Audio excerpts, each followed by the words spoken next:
Spectrum News 13's Washington Bureau reporter Samantha-Jo is recapping a news conference between President Trump and British Prime Minister Theresa May just before what you saw there.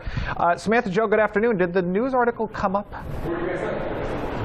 Well, Eric, yes, both of these world leaders were forced to confront this story during a joint press conference. When reporters asked about it, the president appeared to sweeten his tune after slamming Theresa May, which appeared on the front page of The Sun. That is a British newspaper there. In the interview, he appeared to be quoted that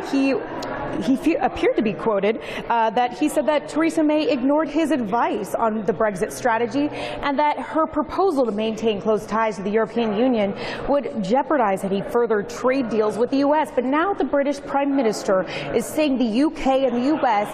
will pursue an ambitious trade agreement. Now, the president continued to tout the relationship between the two nations and walked back the remarks published in The Sun about May, saying they were not quoted in full.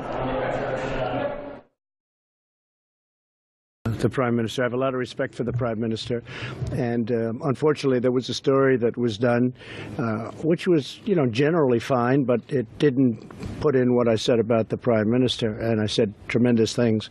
And fortunately we tend to record stories now, so we have it for your enjoyment if you'd like it, but we record when we deal with reporters. It's called fake news, and we solve a lot of problems with the good old recording instrument.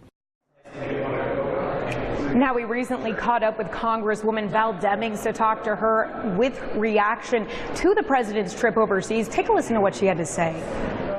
The president has no clue of the magnitude of the job that he currently holds.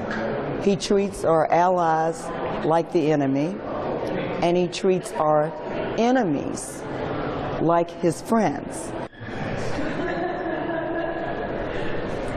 Well, as we said earlier, happening now, the president is meeting with the Queen of England at Windsor Castle. And then he'll head to Scotland for the rest of the weekend. So really the main political part of this trip is over. That was that meeting with Theresa May. Now a lot of the attention will shift over to the highly anticipated sit-down with Vladimir Putin, the Russian president, and President Trump, and we'll be sure to keep you updated about that. That is happening on Monday. We're live this afternoon in Washington. Samantha-Jo, Spectrum News 13.